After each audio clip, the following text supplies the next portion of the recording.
The attorney's letter came as a deep shock to me.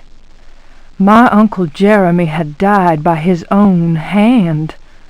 The coroner's report was unequivocal. He hanged himself in the loft. My initial surprise and distress past, I considered the news. It seemed clear that Derceto had exercised a thoroughly morbid influence on my uncle's mind. That creaking old mansion with its unusual tales, its secret library door, the ancient upstairs clock, all those occult books that my uncle could not resist reading in spite of his fragile nerves. Fate had pointed its finger. Derceto had trapped its prey. Mr. McCarthy, the family lawyer, suggested selling the old house. I immediately opposed the idea. My duty is clear. I must go to Derceto. I tremble at the thought of those dark corridors, those brooding portraits. Yet I am convinced that Uncle Jeremy left a note, a letter of some kind explaining his fateful decision. I remember his voice saying, "Look at the piano, Emily. Look harder. Maybe the secret drawer will yield up an explanation. I have the feeling things will not be so simple. Life is a mystery containing more mysteries. Jeremy taught me that much. Now is the time to confront the mysteries. Derceto is waiting for me. I pray that my fear is nothing more than the fruit of my imagination. Nothing will ever persuade me that my uncle was insane.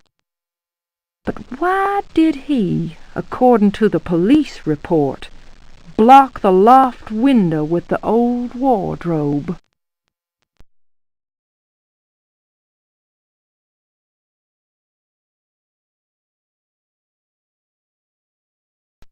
On my door, a dull brass plate says Private Detective. The few friends I have call me Carnby. The others call me the Reptile. I don't care to think what my banker calls me. These days, I leave my letters unopened. Bills and threats to send in the receivers just ruin my day. When an antique dealer called Gloria Allen contacted me, I slipped into my best shirt, holstered my .38, and got to her shop as fast as I could. I was expecting something sordid. Blackmail, probably. Boy, was I wrong. What I was asked to do was visit a property called Derceto and find a piano in the loft. It was an old piano with secret drawers. The kind people who buy stuff in antique stores go crazy over. The Derceto house is supposed to be piled high with classy junk. Furniture, books, paintings. It looked like whoever owned Derceto was about to get cleaned out. I was going to bring up the subject of money when Gloria Allen handed me $150 and a key.